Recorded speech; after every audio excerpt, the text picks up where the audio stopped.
Hello, YouTube. It's me, John Avenger, once again, and welcome back to another Guns Galore month review.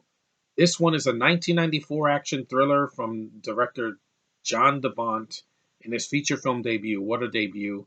It's Keanu Reeves' starring vehicle after Point Break and everything, before The Matrix and after before John Wick.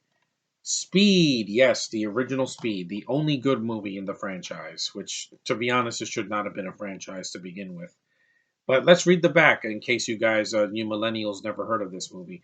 Hold on tight for a rush of pulse-pounding thrills, breathtaking stunts, absolutely, an unexpected romance in a film you want to see again and again. Keanu Reeves starts as an LAPD SWAT team specialist who is sent to defuse a bomb that a revenge-driven extortionist Dennis Hopper, may he rest in peace, I miss him, has planted on a city bus. But until he does, one of the passengers, Sandra Bullock, must keep this bus speeding through the streets of LA at more than 50 miles per hour, or the bomb will explode.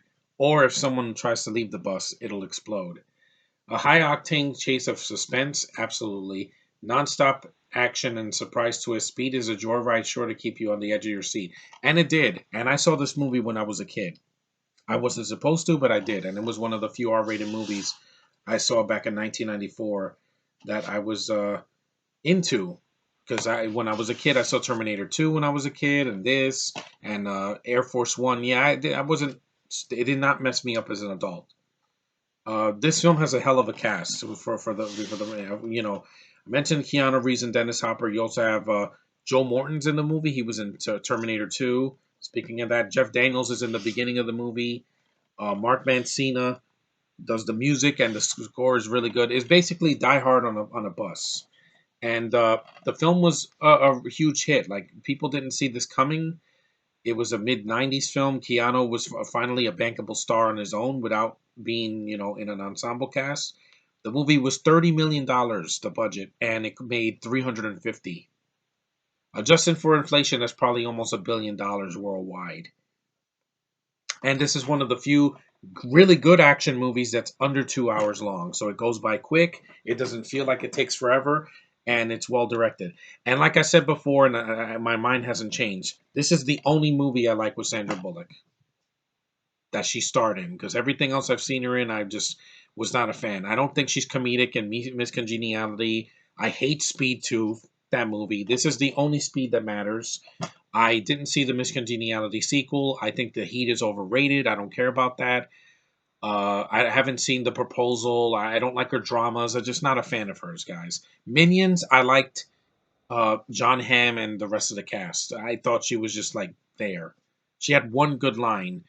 I like, that's the only line that she was memorable in. The rest of the movie, is she ugly? No, I just don't really care about her acting. Demolition Man, I thought she was forced in there. Unlike in this, she's essential to the plot. In that movie, she has to be the female lead, because why do we always have to have a female lead in everything? I'm fine with estrogen. Obviously, estrogen is one of the best things in this world, but when it's forced, it doesn't need to be. But anyway, that's enough. This is the only movie that she's good in, because she actually has a character and she's not over sexualized. She's not a damsel in distress all the time, and she's not an SJW, so that at least you have that. But anyway, yeah, the film was a critical and commercial success, and it won 2 Oscars for Best Sound Editing and Best Sound. And a critically panned sequel was released. Of course, it was, because again, the Bond thought that lightning could strike twice. In this case, it wasn't. It's an R-rated, fast-paced movie with a lot of action, a lot of tension. There's an old lady that gets on the bus that tries to get off, and she gets literally sucked under the seat, under the freaking bus. And I'm like, wow, that's pretty brutal for a movie in the '90s.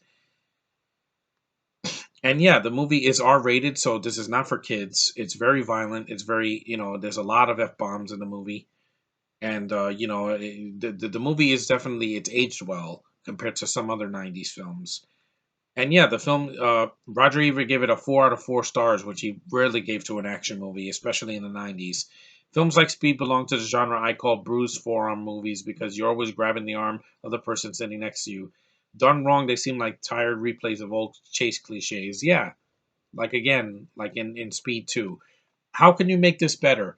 This is on a people on a bus. It's not like a bus has an escape tunnel, or like on a boat you can just jump off the boat and swim.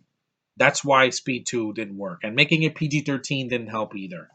And technically, this is owned by Disney now because it's 20th Century Fox, but this is not a movie to see. If it was on Disney Plus, it would not be for kids because it's very violent. It's not family friendly at all. There's some racial tension in the movie too because there's like a Hispanic that's on the bus and they start a fight with some white people. And considering how isolated people are now, this movie's very isolated. It's definitely a movie to see during this lockdown because the movie has, this very isolated. The romance works only because, again, Keanu Reeves and Sandra Bullock they have chemistry, sort of. In the sequel, he's not there, and you could feel the difference with what was his name, the guy from the Lost Boys. He just doesn't have Keanu Reeves's, acting chops. This is the synopsis on the consensus on Rotten Tomatoes. A terrific popcorn thriller. Speed is taut, tense, and energetic with outstanding performances by Keanu Reeves, Dennis Hopper, and Sandra Bullock. Yeah, and that was what was missing in the sequel.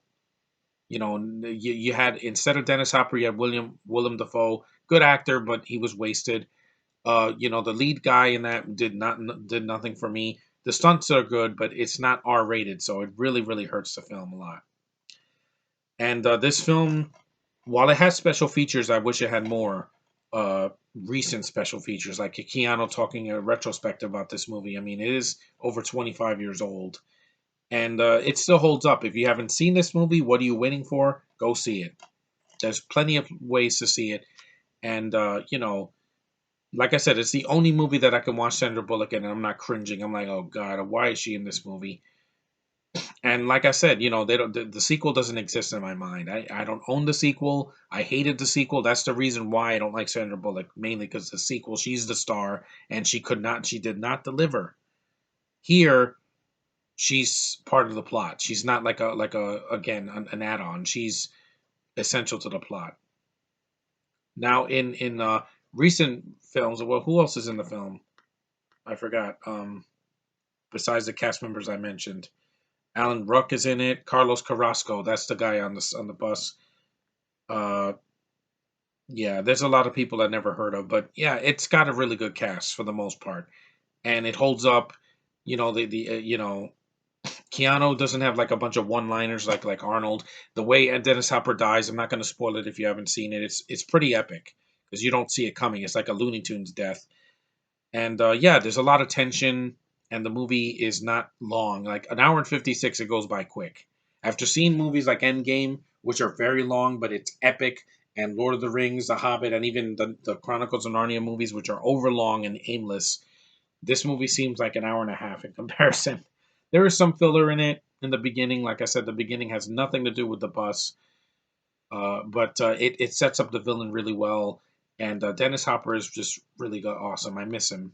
We don't get villains like that anymore. We get people like Ben Mendelsohn, who's overacting.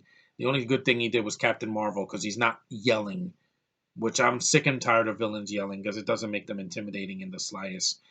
And I miss Dennis Hopper. I miss when Sandra Bullock can act. I know she won an Oscar, but I don't care for her acting, guys. She won an Oscar for doing a Southern accent and having blonde hair.